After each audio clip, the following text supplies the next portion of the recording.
Hello everyone, welcome to learner B. I am Shivani Chauhan. इस video में हम देखेंगे क्लास 8 साइंस की बुक का चैप्टर 15 सम नेचुरल फिनोमेना का पार्ट 2। इससे पहले हम लोग काफ़ी कुछ कवर इसका कर चुके हैं, आप लोग सर्च कर सकते हैं और लिंक मैं दे दूँगी डिस्क्रिप्शन में और कमेंट बॉक्स में पिन भी कर दूँगी। तो यहाँ से हम लोग टॉपिक स्टार्ट करते हैं ट्रांसफ़र ऑफ चार्ज का, कि चार्जेस जो हैं वेरियस चार्जेस होते हैं, जैसे कि पॉजिटिव चार्ज, नेगेटिव चार्ज, वो किस तरीके से एक जगह से दूसरी जगह ट्रांसफ़र होते हैं। तो एक्टिविटी 15.4 देखते हैं। Take a empty jam bottle, तो जैम की बॉटल होती है, ठीक है, उस जैम की बॉटल को आप लोगों को खाली हो गई है वो, तो उसको लेना है। Take a piece of cardboard slightly bigger in size than the mouth of the bottle, तो एक कार्डबोर्ड यानी कि गत्ता लेना है, इतना होना चाहिए कि इस बॉटल से थोड़ा सा जो है ना, उसका जो गत्ता है वो इस बॉटल के मुंह से थोड़ा सा बड़ा होना चाहिए। Pierce a hole in it, pierce का मतलब होता है एक छेद करना है आपको इस कार्डबोर्ड में। So that a metal paper clip can be inserted, मतलब आप लोगों को एक इस पर ढक्कन लगाना है और एक यहाँ पे क्या करना है, होल करना है, और एक मेटल की क्लिप यानी कि जो चिमटे होते हैं ना, जिससे हम लोग कह सकते हैं, आप लोग उस पर लगाते हैं कपड़ों पे सुखाने के टाइम पे, वो लगानी है। Open out the paper clip as shown in figure 15.4, तो देखो मेटल ये जार है एक, और फिर इसके अंदर आपने कार्डबोर्ड लिया है, एक यहाँ पे पतला सा छेद करके आपने धागे से जो है मेटल की क्लिप को इसमें डाल दिया है। अब cut 2 strips of aluminium foil, aluminium foil होती है जो पेपर खाने में पैक करते हैं, अबाउट 4x1 सेंटीमीटर की, ठीक है, ऐसे करके लेंथ इसकी 4 सेंटीमीटर रख लेना और ब्रेथ जो है 1 सेंटीमीटर। 4x1 की आप लोगों को क्या करनी है, स्ट्रिप कट करनी है। Hang them on the paper clip as shown, तो ये देखो पेपर क्लिप में के साथ जैसे आप लोगों को क्या करना है, उसको हैंग कर देना है, लटका देना है। Insert the paper clip in the cardboard, ठीक है, कार्डबोर्ड में आप लोगों को फिर डाल देना है, so that it is perpendicular to it, इस तरीके से आप लोगों को, मतलब आप लोगों ने क्लिप वगैरह डाल दी है, ठीक है। अब क्या करना है, charge a refill and touch it, refill को आप लोग चार्ज करिए, जैसे कि ये रिफिल है, इसको चार्ज करके मतलब किसी चीज़ पे घिस के और इस पर आपको टच करना है with the end of the paper clip. ये देखो पेपर क्लिप थी, इसके एंड से आप लोगों को जो आपने रिफिल चार्ज करी है, मतलब घिसने के बाद टच करना है। Observe what happen, is there any effect on the foil strip, तो जो फॉइल की स्ट्रिप ये जो नीचे पड़ी हुई है ना, ये ऊपर उड़ के आने लगेगी। Now touch the other charge bodies with the help of paper clip, do foil strip behave in the same way in all cases, her case में जो है फॉइल सेम तरीके से एक्ट नहीं करेगी, क्योंकि जो फॉइल है उसका चार्ज हो सकता है अलग हो, और जो हम कर रहे हैं जिससे उठाने की उसको कोशिश, हिलाने की, वो अलग होगा। तो मतलब दोनों के चार्जेस अगर डिफरेंट होंगे तो वो हिल जाएगी, बट अगर चार्जेस सेम होंगे तो हो सकता है कि वो ना हिले, है ना। तो aluminium foil strip receive the same charge from the charge refill through the paper clip, remember that metal are good conductor of electricity, ठीक है। The strip carrying similar charge repel each other, जो strip होंगी same charge वाली वो तो एक दूसरे को रिपेल करेंगी, एक दूसरे से दूर जाएंगी, and they become wide open, मतलब एक दूसरे से दूर जाएंगी, अगर सेम चार्ज होगा तो एक दूसरे से ऐसे करके दूर चली जाएंगी। Such a device can be use to test whether an object is carrying charge or not, this device is known as electroscope, तो मतलब जो डिवाइस ये चेक करने के काम आए कि भाई चार्ज है या नहीं है, उसको इलेक्ट्रोस्कोप कहेंगे। बेसिकली अगर आपको एक्टिविटी समझ नहीं आई तो भी कोई दिक्कत नहीं है, आप लोगों को यहाँ पे ये समझना है कि जो सिमिलर चार्ज होते हैं वो एक दूसरे को क्या करते हैं, एक दूसरे को से दूर जाते हैं, रिपेल करते हैं, और जो ऑपोजिट चार्ज होते हैं वो एक दूसरे को अट्रैक्ट करते हैं, ठीक है। और जिस चीज़ से हम लोग ये डिटेक्ट कर सकते हैं कि किसी चीज़ में चार्ज है या नहीं है, उसको हम लोग इलेक्ट्रोस्कोप कहते हैं। Thus we find that electrical charge can be transferred from a charge body to another through a metal conductor, तो एक चार्ज बॉडी से दूसरी चार्ज बॉडी में हम लोग इलेक्ट्रिक चार्ज को ट्रांसफ़र कर सकते हैं। दिस इज़ इम्पॉर्टेंट कि आप लोगों से पूछा जाए क्वेश्चन कि क्या एक चार्ज बॉडी से दूसरी चार्ज बॉडी में, एक चार्ज बॉडी है और दूसरी बॉडी अनचार्ज है, तो क्या इस चार्ज बॉडी से इसमें चार्ज को ट्रांसफ़र किया जा सकता है, तो हाँ यस है इसका आंसर, चार्ज को ट्रांसफ़र किया जा सकता है एक से दूसरी बॉडी में। Touch the end of paper clip gently with the hand and you will find a charge in the foil strips, ठीक है। तो आप लोगों ने चार्ज ट्रांसफ़र कर दिया, कैसे किया, आपने जो चार्ज रिफिल थी ना, इससे इन फॉइल स्ट्रिप्स में चार्ज को ट्रांसफ़र कर दिया है। They come back to original state, ठीक है, तो मतलब आप चार्ज डाल भी सकते हैं और वापस भी ले सकते हैं, और ये जो टच करना और हटाना, ये वाली एक्टिविटी आप लोग कंटिन्यू करते रहेंगे तो वो फॉइल हिलती रहेगी। Every time you will found that foil strip collapse as soon as you touch the paper clip with hand, तो फॉइल एक दूसरे से जुड़ जाएंगी जैसे ही आप लोग पेपर क्लिप मतलब उसको टच करोगे। और why does it happen, the reason is that foil strip lose charge to the earth through your body, foil strip का चार्ज जो है लूज हो जाता है आपकी बॉडी से अर्थ की तरफ को। We see that the foil strips are discharge. तो देखो यहाँ पे समझने वाली बात ये है कि फॉइल स्ट्रिप डिस्चार्ज कब होंगी, जब उसमें से चार्ज निकल जाएगा, ठीक है। तो और अगर वो जो चार्ज है, चार्ज्ड बॉडी थी, ठीक है, उसका चार्ज उस बॉडी में से निकल करके अर्थ की तरफ को जा रहा है, तो इस प्रोसेस को हम लोग कहते हैं earthing. The process of transferring a charge from a charge object to the earth is called earthing. This is important कि भाई एक चार्ज बॉडी से जो चार्ज है वो हम अर्थ की तरफ को भेज रहे हैं, इस प्रोसेस को हम लोग अर्थिंग कहते हैं। चार्ज होने का मतलब होता है किसी बॉडी, आपने अपना फ़ोन चार्ज कर लिया, इसका मतलब क्या है, उसकी बैटरी में अब इलेक्ट्रॉन्स मूव नहीं कर रहे थे, आपने उसके इलेक्ट्रॉन्स मूव करवा दिए तो वो चार्ज हो गया, डिस्चार्ज हो गया, मतलब अब उस बॉडी में चार्ज नहीं बचा है। Earthing is provided in buildings to protect us from electric shock due to any leakage of electric current. तो अर्थिंग हम लोगों की बिल्डिंग्स में प्रोवाइड की जाती है। कई बार क्या होता है, इलेक्ट्रिक करंट मतलब वो होता है ना कि शॉक वगैरह लग जाते हैं, कुछ गड़बड़ी हो जाती है, तो हमें शॉक बेसिकली ना लगे इसके लिए अर्थिंग प्रोवाइड की जाती है।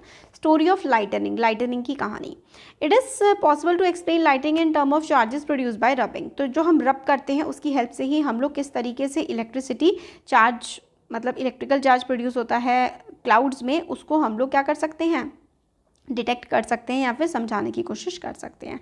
हम लोगों ने क्लास 7th में पढ़ा था that during the development of thunder storm the air current move upward while the water droplets move downward. तो जब थंडर स्टॉर्म आता है, जब तूफान आता है, तब क्या होता है कि हवा जो है वो तो ऊपर की तरफ जा रही होती है और जो वाटर ड्रॉपलेट हैं, जो पानी की बूंदें हैं, वो नीचे की तरफ आ रही होती हैं। These vigorous movements cause separation of charges. तो एक चीज़ ऊपर जा रही है और एक चीज़ नीचे आ रही है, तो इसकी वजह से सेपरेशन ऑफ चार्जेस हो जाता है, चार्जेस अलग अलग हो जाते हैं by a process not yet completely understood. अभी तक किसी को भी, साइंटिफिक कम्युनिटी को भी ये प्रोसेस कैसे होता है अच्छे से कम्प्लीटली समझ में नहीं आया, तो ये बात याद रखना, ठीक है।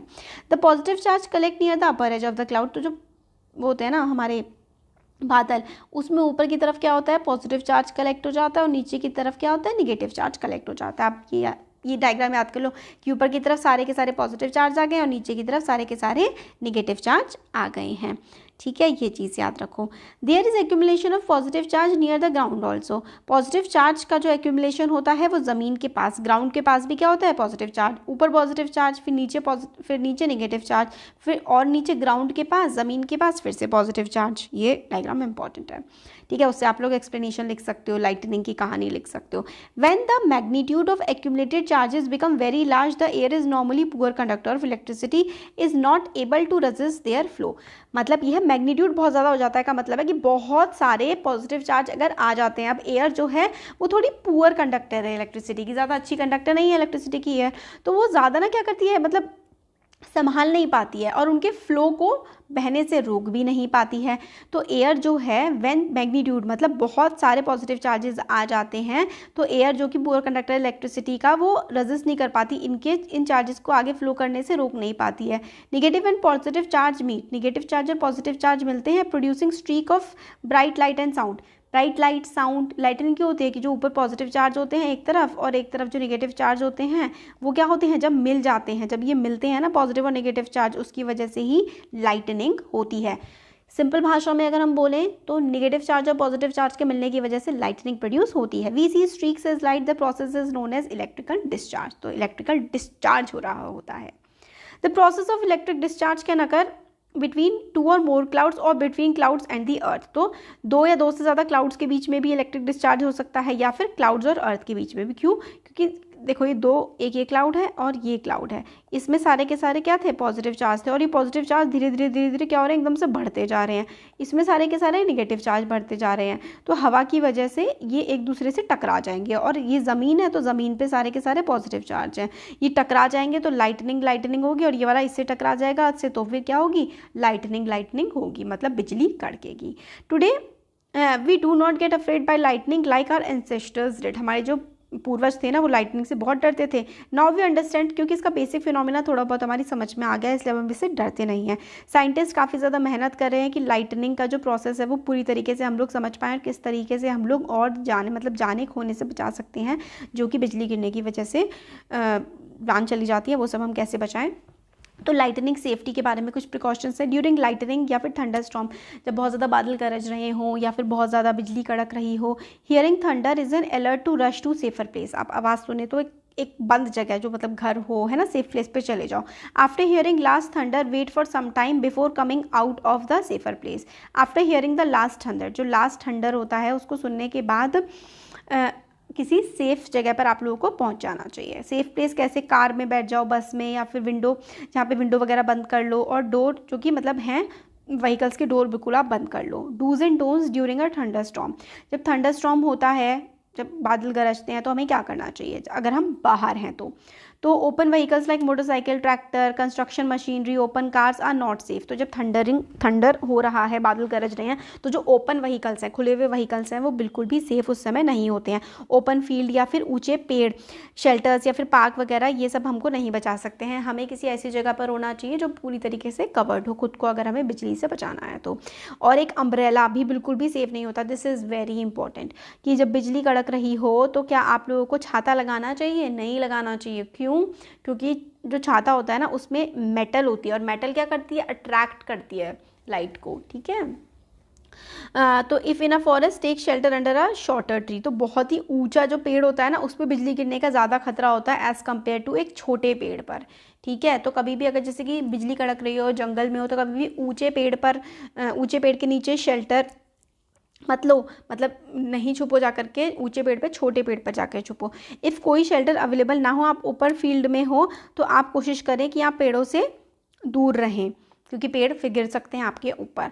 स्टे अवे फ्रॉम पोल्स, खंभों से या फिर जो दूसरे मेटल के ऑब्जेक्ट हैं उनसे दूर रहें। Do not lie on the ground, ground पे कभी भी लेटे ना। Instead squat below the ground, इस तरीके से। सेफ पोजीशन ड्यूरिंग लाइटिंग, ऐसे इस तरीके से आप लोग ग्राउंड पे बैठ सकते हैं। Place your head on your knees with your head between hands, this position will make you smallest target to be stuck. आप बहुत ज़्यादा छोटे टारगेट हो जाएंगे। जितनी ज़्यादा ऊंचाई पे होंगे उतने ज़्यादा चांसेस होंगे कि बिजली आप पे गिर सकती है, फिर किसी पे भी गिर सकती है ऊंची चीज़ों पर। इस तरीके से नी डाउन करके आप बैठ जाएंगे तो बिजली गिरने का कम खतरा बनता है। फिर अगर घर के अंदर अगर होते हैं तो फिर हम लोग को जो भी टीवी और जितनी भी मेटल की चीज़ें होती हैं उन सबको बंद कर देना चाहिए। Lightning can strike telephone cords, electric wires and metal piece. तो आप लोगों को याद रखना है कि जब भी थंडरस्टॉर्म हो रहा है तो जितनी भी बिजली की चीज़ें हैं घर में सारी की सारी बंद कर देनी चाहिए। It is safer to use mobile phones and cordless phones. तो मोबाइल फ़ोन्स वगैरह फिर भी सेफ़ है, इतना ज़्यादा नुकसानदेह नहीं है अगर बिजली वगैरह कड़क रही है। बट जिसमें भी कॉर्ड है, जिस भी चीज़ों में तार हैं, वो चीज़ों का इस्तेमाल नहीं करनी चाहिए। तो फिर भी फ़ोन, वायर्ड फ़ोन वगैरह है उसका इस्तेमाल हमें नहीं करना चाहिए। Bathing should be avoided during thunderstorm to avoid contact with running water. तो बहते हुए पानी, क्योंकि पानी जो है वो कंडक्ट कर लेता है इजीली इलेक्ट्रिसिटी, तो जब बिजली कड़क रही हो तो उस समय नहाना भी नहीं चाहिए। इलेक्ट्रिक अप्लायंस जैसे कि कंप्यूटर, टीवी, उसको अनप्लग कर देना चाहिए। Electric lights can remain open, they do not cause any harm. Light जो है वो जली रह सकती हैं, बट टीवी और बाकी इलेक्ट्रिकल अप्लायंस बंद कर देने चाहिए। लाइटनिंग कंडक्टर्स क्या होते हैं? देखो, ये जैसे कि घर में होता है लाइटनिंग कंडक्टर, जैसे कि कॉपर प्लेट लगी हुई है, ऊपर लाइटनिंग कंडक्टर है। क्या है? देखो, lightning conductor is a device use to protect building from the effect of lightning. तो लाइटनिंग कंडक्टर्स घरों पे लगाए जाते हैं ताकि बिजली से घरों को बचाया जा सके। A metallic rod taller than the building is installed in the wall of the building during its construction. जब कंस्ट्रक्शन किया जाता है घर का, तो मेटलिक रॉड जो है ऊपर की तरफ निकालती जाती है जब घर बन रहा होता है। One end of the rod is kept out in the air and the other is buried in the ground. तो एक जो पार्ट होता है इसका, वो घर के बाहर ऐसे निकला होता है, और एक जो है वो ज़मीन के अंदर इसका पार्ट दबा दिया जाता है कि अगर इस पर बिजली गिरती है तो वो ज़मीन में चली जाए। The rod provides easy route for the transfer of electric charge to the ground, ताकि अगर ऊपर से गिरी है तो सीधा सीधा ज़मीन के अंदर वो चली जाए। Metal columns use during construction, electrical wires and water pipes in the building are also protect us to an extent but do not touch them during a thunderstorm. तो जो इलेक्ट्रिकल वायर्स, वाटर पाइप्स वगैरह होते हैं वो भी हमें बचा देते हैं कई बार बिजली से, बट कभी भी इस तरीके के जो पाइप्स वगैरह हैं उनको कभी भी ना छुएं जब भी बिजली कड़क रही होती है। तो जो ये अर्थक्वेक वाला जो पार्ट है ना, अब लास्ट पार्ट अर्थक्वेक का होगा, वो हम लोग नेक्स्ट वीडियो में कवर कर लेंगे। Thank you.